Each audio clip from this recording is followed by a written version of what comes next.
Mapagpalang araw po sa ating lahat. Ako po si Seya Magkawas, isa sa inyong mga ka-Facebook friends.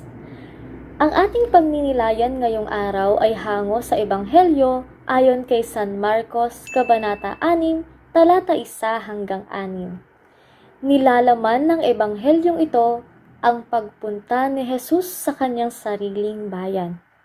Subalit nakapagtatakang kung sino pa ang dapat sana'y may malalim na paniniwala sa bawat salitang kanyang sasambitin, ay sila pa itong may mga bahid ng pagdududa at pagtataka. Ilan nga sa kanilang sinambit na katanungan ay, saan niya nakuha ang lahat ng yon? Ang mga aral. Anong karunungan itong ipinagkaloob sa kanya? Ang malalim na pag-unawa. Paano siya nakakagawa ng mga kababalaghan? Ang pagpapagaling sa mga may sakit. At dahil dito'y hindi siya nakagawa ng anumang kababalaghan doon. Ganon din sa panahong ito ng ating buhay mga ka-Facebook friends. Ang kawalan ng buong paniniwala, kawalan ng buong pagtitiwala ay nagdudulot ng kawalan ng biyaya. Ops, teka lang, Facebook friends. Hindi masama ang Panginoon.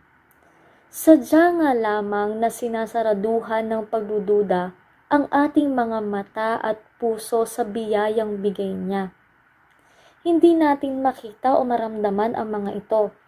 Nilalamon kasi tayo ng pait at tusa.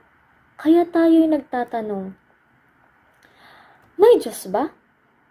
Bakit ako nasasaktan? Bakit ako nahihirapan? Ano bang ginawa ko, Panginoon? Ano bang kasalanan ko? Kasi mayroon tayong dapat matutunan. Tayo ay papaluin niya. Tayo ay sasaktan niya. Tayo ay tuturuan niya. Sa paraang hindi nga lamang natin inakala. At kadalasan Facebook friends, ito ang nagiging sanhi o mitya ng ating pagdududa. May Diyos ba? Ating tingnan ang isa pang bahagi ng talata. Nabanggit na natin kanina, hindi siya nakagawa ng kababalaghan doon. Subalit kasunod ng linyang yan, ito pakinggan. Maliban sa pagpapataw ng kamay sa ilang may sakit upang pagalingin ang mga ito. Anong tanong natin kanina? May Diyos ba? Sagutin natin. Meron, kapatid. Ipinakita ng bahagi ng talata na ito na hindi man natin hingin, ibinibigay na niya sa atin. Hindi nga lamang kung ano ang ating kagustuhan. Ibinibigay niya kung ano ang ating kailangan.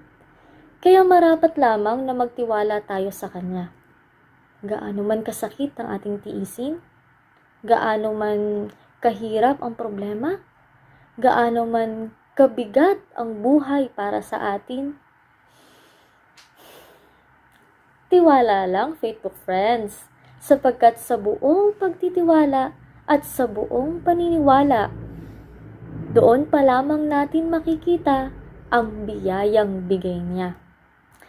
At para po kayo'y maging updated sa Gospel Reflections, please subscribe sa ating YouTube channel, Facebook PH. At pwede rin pong i-download ang Facebook apps o bisitahin at mag-register sa www.facebook.ph.